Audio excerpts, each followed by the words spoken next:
Hi hello नमस्कार. स्वागत आहे आपल्या नवीन दिवसाच्या एक छोट्याशा नवीन व्हिडिओमध्ये. माझ्या सर्व गोड ताईंचं आणि दादांचं.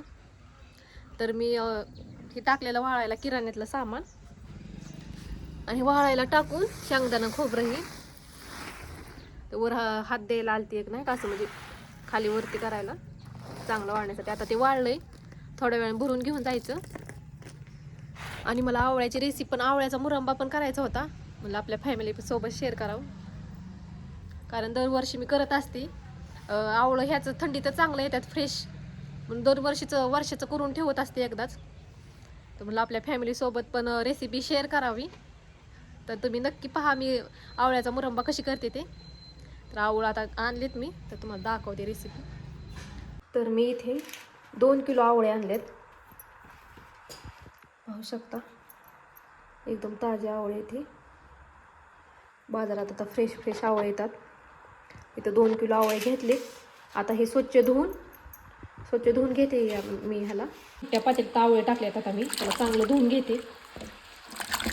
धुवून आणि पुसून घ्यायचं, आणि शिजवून नाही घ्यायचं तर उकडून घ्यायचे चाळणीत टाकून. तर मी एक आवळा स्वच्छ धुवून साईडला करते.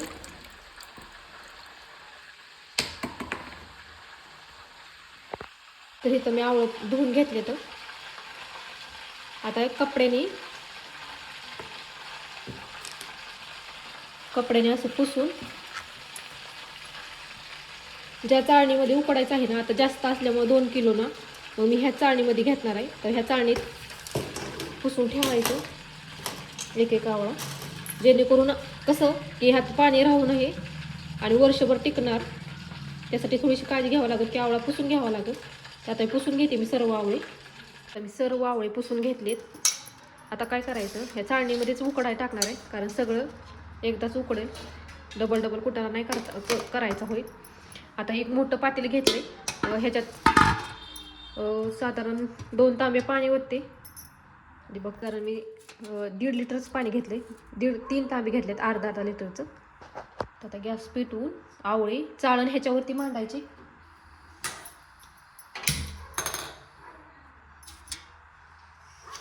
पाणी चांगलं गरम होऊ द्या आणि मग चाळण ह्याच्यावरती ठेवून देते. उकळी फुटते.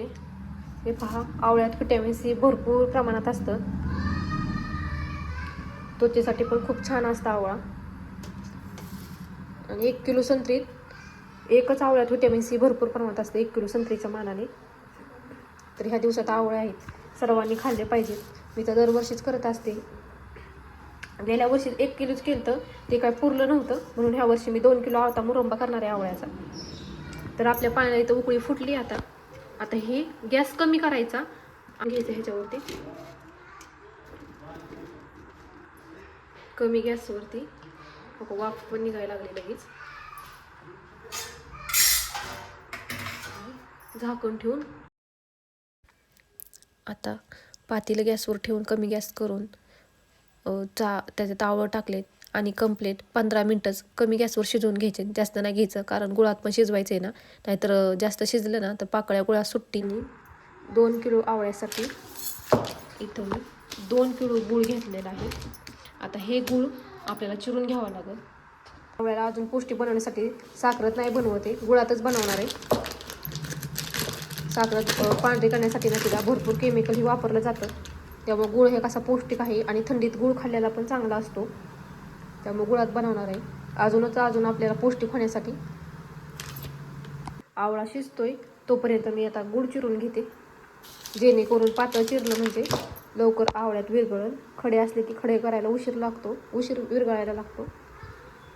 तुम्ही पण एकदा रेसिपी नक्की ट्राय करा. मुलं पण आवडीनं खातात, कारण ते आवळ्याचं गुलाबजाम सारखं दिसणार आहेत. तर चला आता मी गूळ चिरून घेते. तर आता 5 मिनटं झालेत. आता ह्याला एकदा उघडून थोडंसं खालचं वरती आणते, म्हणजे वरचं आवळा आहेत ना ते पण चांगलं शिजते.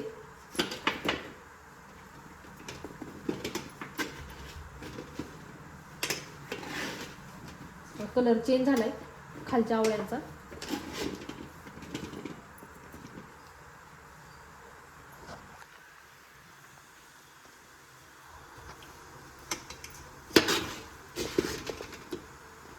आवळ्याचा कलर चेंज झालाय. खालचं खालीवर करायचं थोड्या वेळ,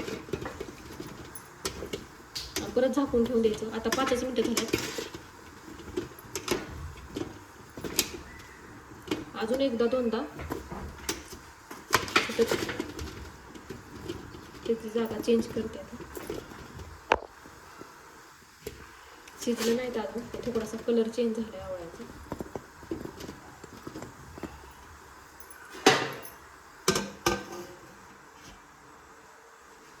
कंप्लीट मी आवळ्यांना 15 मिनिटं कंप्लीट शिजवून घेतल्यात. तर एक प्रकारचं आपुल्या भाषेत म्हणतात का नाही उकडून घ्यायचं, तसं काम झालं. उकडून घेतलेलं असं, पण ते 15 मिनिटच घेतले, कारण की थोडंसं आवळं शिजलं नव्हतं, उकडलं नव्हतं ना, त्यामुळं. आता बघा अजून याला गुळा शिजवून घ्यायच्यात. तर आता मी गॅस बंद करते. कंप्लीट 15 ते 16 मिनिटं मी शिजवून घेतले. आता गॅस बंद करून थोड्या वेळ असं झाकून ठेवते, म्हणजे थोडे वाफेवर पण शिजते. तर 2 किलो गूळ चिरून घेतलाय आता, आणि एक आपल्याला मोठं स्टीलचं पातेलं घेतले. जर्मनचं नाही घेतलं, स्टीलचंच घेतले. आता सगळं आवळं, सर्व आवळं काढून आणि एकदा पुसून घेणार आहे, म्हणजे त्यात वाफेने पाणी आले ना. तर सर्व आवळं थोडंसं पुसून घेते. आवळं आता पुसून घेते पटपट. मी एका हातात मोबाईल पकडल्यामुळे दाखवता येतं व्यवस्थित. तर असं थोडंसं पाणी पुसून घ्यायचं, जेणेकरून की आवळ्यात पाणी राहू नये आणि ते चांगलं वर्षभर तरी टिकावं. तर इथं सर्व आवळं पुसून घेतले. आता एक काट्याचा चमचा किंवा चमचा नसेल तर चाकून सुद्धा ना, हे बघा शिजलाय आवळा लगेचच. फक्त 2-3 वेळात असं त्याला थोडं थोडंसं होल पाडून घ्यायचं.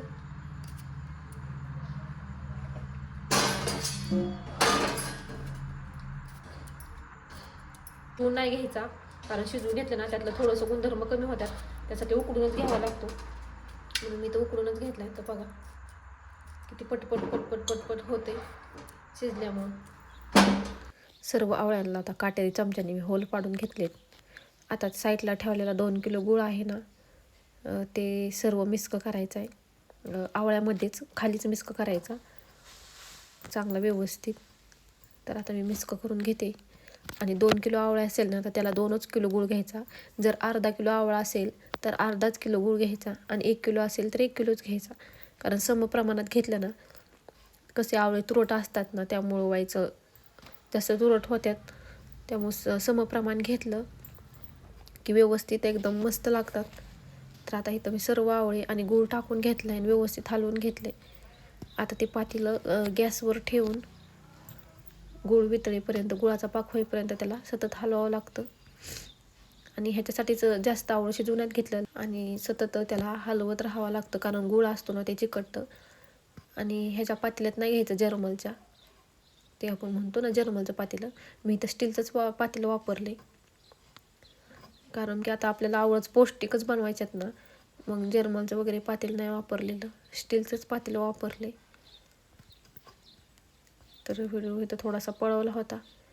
आणि सतत 10-10 मिनिटाला हलवून 5-5 मिनिटाला सारखं ते उलटानं फिरवून झाकून ठेवायचं, म्हणजे ते चांगलं शिजतील.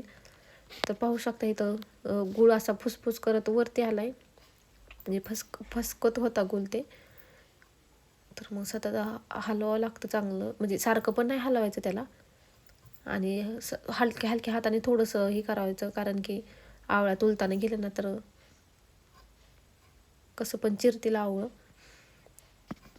पाहू शकता इथं मी थोडं थोडं उलटानेच हलवत आहे.